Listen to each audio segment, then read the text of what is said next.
அனைவருக்கும் வணக்கம். திடீரென நம்மளுடைய முதல்வர் அவர்கள் விசிட் அடிக்க போகிற இடம் என்ன இது அப்படின்றத நான் வீடியோக்குள்ளே சொல்கிறேன். திமுகவின் மிகப்பெரிய டெல்லி சதி இன்னைக்கு சிஜேபியோடைய மிகப்பெரிய கூட்டணி வைக்க போகிறாங்க. காங்கிரஸ் தனித்து விடப்படுகிறது அப்படின்றதுல சோனியா காந்தி மிகப்பெரிய அளவில் ஒரு டென்ஷன். இதனால் பார்த்தீங்கன்னா டெல்லியிலேருந்து தமிழ்நாடு வரைக்கும் பரபரன்னு இருக்குது. என்ன ஏது அப்படின்றதே நான் வீடியோக்குள்ளே சொல்கிறேன். தமிழ்நாட்டில் கண்டெடுக்கப்பட்ட புதிய வகை பூச்சி இனங்கள் நிறையா இருக்குது. அதையும் நம்ம வீடியோக்குள்ளே பார்ப்போம். ஸ்கிப் பண்ணாமல் பாருங்கள். பார்த்துட்டு ஒரு லைக்கை போட்டுருங்க. உங்களுடைய கருத்துக்களை கமெண்ட்டில் சொல்லிடுங்க. வீடியோவை ஒரு 4 பேருக்கு ஷேர் பண்ணுங்கள்.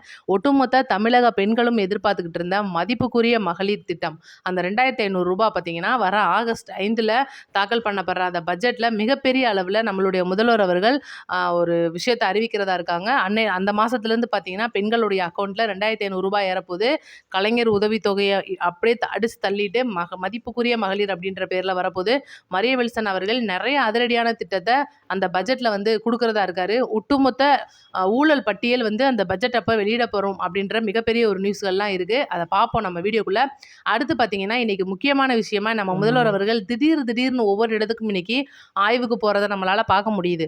அதாவது ஒரு கம்ப்ளைண்ட் ஒரு இடத்துலேருந்து வருது அப்படின்னா அந்த கம்ப்ளைண்டோடைய அந்த தன்மையை புரிஞ்சுக்கிட்டு அதுக்கான வேலையை ஸ்டெப் எடுத்து பண்ணுறதுல இன்றைக்கி நம்ம முதலமைச்சர் அவர்களே அடிச்சுக்க ஆளுன்னு சொல்லணும்.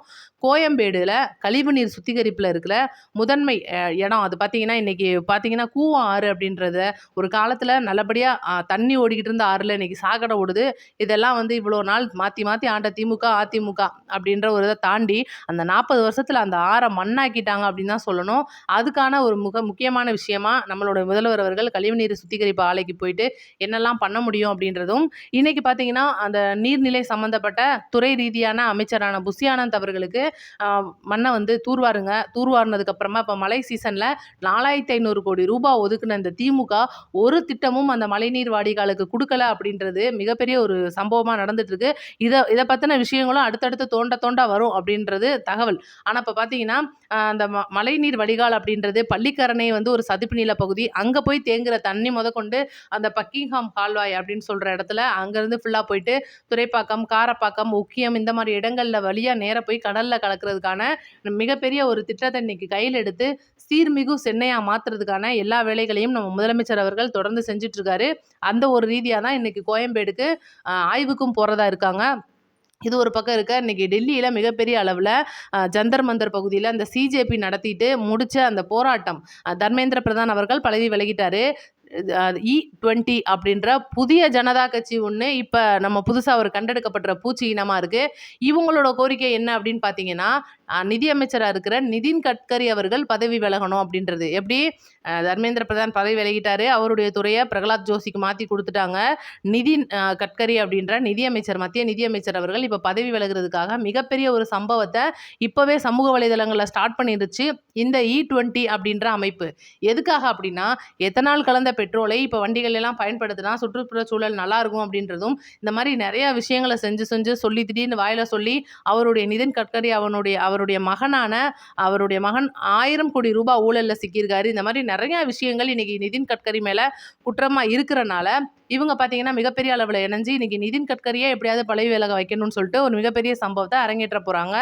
இதுக்கு ஊடால பார்த்தீங்கன்னா திமுக ஸ்டாலினுடைய மிகப்பெரிய ஒரு திட்டமாக இருக்கிறது. சிஜேபி கண்ணை உறுத்திருச்சு. டெல்லியில் மிகப்பெரிய அளவில் சாதிச்சிட்டாங்க. தமிழ்நாட்டை பொறுத்த வரைக்கும் இங்கே இருக்கிற சில பூச்சிகள் இனத்தை வச்சு திமுகவுடைய கைக்குலிகளையும் ஊடுருவ விட்டு மாணவர்கள் அமைப்பு என்ற இளைஞர் பட்டாளத்தை இன்னைக்கு நம்ம கையில் தூக்கிட்டோம் அப்படின்னா கண்டிப்பாக சீக்கிரம் திமுக ஆட்சிக்கு வந்துடும் அப்படின்றதும் வரக்கூடிய இடைத்தேர்தல்களில் இந்த மாணவர்களை வச்சு மிகப்பெரிய சம்பவம் உதயநிதி பண்ணுவார் அப்படின்றதையும் திமுக ரொம்பவே நம்புது. இன்னைக்கு பார்த்தீங்கன்னா மாவட்ட செயலாளர்களில் மாற்றம் நடந்திருக்கு. ஏற்கனவே அதிருப்தி அடைஞ்சவங்க எம்எல்ஏ சீட்டு தராமல் இருக்கிறவங்களுக்கு நிறைய பதவிகளை இன்னைக்கு ஸ்டாலின் வாரி வழங்கியிருக்காரு. திமுகவிலிருந்தே திமுகவை சேர்ந்த சில கொத்தூஸ்கள் இணைகிற மிகப்பெரிய விழா மா சுப்பிரமணியன் தலைமையில் நடந்திருக்கு. இந்த மாதிரி நிறைய சம்பவங்கள் நடந்துகிட்டு இருந்தாலும் இவங்களுக்கெல்லாம் மூஞ்சில கரிய பூசுற விதமா தூத்துக்குடியில் மிகப்பெரிய சம்பவம் ஒன்று என்னன்னா திமுகவை சேர்ந்த சில கவுன்சிலர்கள் ஏற்கனவே தமிழக வெற்றி கழகத்தில் அல்லா பிச்சை அப்படின்ற ஒருத்தர் இணைஞ்சிருக்காப்புல. இப்போ பார்த்தீங்கன்னா அதுக்கு காரணம் என்னென்னா அவருக்கு சொந்தமான ரியல் எஸ்டேட் தொழிலில் கிட்டத்தட்ட 40 லட்சம் ரூபாய்க்கு மேலே திமுக லஞ்சம் கேட்குது அப்படின்றதும் இதை தலைமை கண்டுக்க மாட்டேன்றது அப்படின்றதும் மக்களுக்கு ஒரு திட்டம் செய்ய போனால் அதுக்கும் கமிஷன் கேட்குறாங்க அப்படின்றதும் மிகப்பெரிய ஒரு குற்றமாக இருக்குது. இதை பற்றி திமுக கவலைப்படலை அப்படின்றனால திமுகவை சேர்ந்த நிறைய கவுன்சிலர்கள் இன்னைக்கு உள்ளாட்சிகள்லேருந்து நம்மளுடைய தமிழக வெற்றி கழகத்தில் இணைஞ்சிக்கிட்டு இருக்காங்க. இதுதான் வந்து மிகப்பெரிய ஒரு சம்பவம். உள்ளாட்சி தேர்தல்ல வந்து இப்ப என்ன சாதிக்க முடியும் தமிழக வெற்றி கழகத்தால? நீங்க என்னதான் மேல்மட்டமா ஜெயிச்சாலும், அடிமட்டத்துல உட்கார்ந்து உங்கள நாங்க குடைவோம்னு சொன்ன இந்த திமுகவுக்கு மிகப்பெரிய ஒரு சாட்டை அடியா தான் விழுந்திருக்கு அப்படின்னு சொல்லணும். அடுத்து பார்த்தீங்கன்னா, இன்னைக்கு ரொம்ப முக்கியமான விஷயமா நம்ம பேச வந்தது என்னன்னா, அமைச்சர்கள் மேல சில முக்கியமான கட்சிகள், கூட்டணி கட்சிகள் மேலயும் நம்மளுடைய முதல்வர் அவர்களுக்கு ஏற்பட்டிருக்க தனிப்பட்ட கோபம். இப்ப பார்த்தீங்கன்னா, அமைச்சர் ஜெகதீஸ்வரி அவர்களுடைய ஒரு ஆடியோ வெளியாகி மிகப்பெரிய அளவுல சர்ச்சையை குடுத்திருக்கு. அதுக்கப்புறம் அது என்ன ஏதுன்னு பார்க்கும்போது, அவங்க அமைச்சராகிறதுக்கு முன்னாடி எடுக்கப்பட்ட ஆடியோ அப்படின்னு சொல்லிட்டு ஈஸியா தப்பிச்சிடுறாங்க. அந்த ஆடியோல பேசப்பட்ட நபரையும் இப்ப கொஞ்ச நாளைக்கு முன்னாடி கட்சியிலேருந்து தூக்கியிருக்காங்க அப்படின்போது, அமைச்சர் ஜெகதீஸ்வரி விருதுநகர் மாவட்டத்துல என்னதான் செய்றாங்க அப்படின்றதும், ஒருவேளை நமக்கு பதவி கிடைச்சிருச்சு அப்படின்ற மமதையில ஆடுறாங்களா அப்படின்றதும் இன்னைக்கு சில நிர்வாகிகள் மூலியமா நம்மளுடைய முதலமைச்சர் அவர்களுடைய காதுகளுக்கு எட்டியிருக்கு.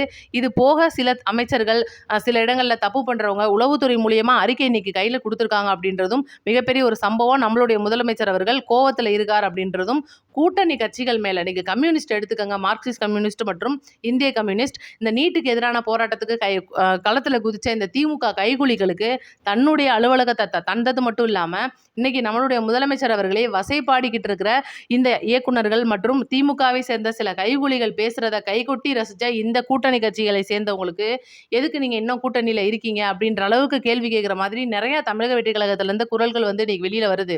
ஏன்னா இருக்கிறது கூட்டணி கட்சிகள்ல, அந்த கூட்டணி கட்சிகள்ல இருக்கிற நம்மளுடைய முதலமைச்சர் அவர்கள் தெளிவா சொல்லியும், நம்ம நீட் வேண்டான்னு சொல்லியும் மாணவர்களை ஒன்றிணைத்ததின் பேர்ல இந்த திமுக தர அந்த சும்மா சாதாரண பெட்டிக்காக இந்த மாதிரி மோசமான வேலைகள்ல மாணவர்களை இறக்கி வேலை பார்த்த இந்த கம்யூனிஸ்டுகளை என்ன செய்யலாம் அப்படின்றது ஒரு கேள்வி. இப்ப அடுத்து பாத்தீங்கன்னா, ஸ்டாலின் கையில் எடுத்திருக்கிற புதிய அஸ்திரம் 1990ல இருந்து கிட்டத்தட்ட 95 காலகட்டங்கள் வரையே இருக்கிற மூத்த IAS அதிகாரிகள் ஒன்று கூடியிருக்காங்க மாமல்லபுரத்துல ஒரு விஷயத்துக்காக. இவங்கெல்லாம் வந்து எப்பவுமே அந்த வருஷம் 2 வருஷத்துக்கு ஒருக்கா ஒன்று கூடி சில பேச்சுவார்த்தைகள் நடத்துறது அப்படின்றது மிகப்பெரிய ஒரு விஷயமா போயிட்டு இருக்கு.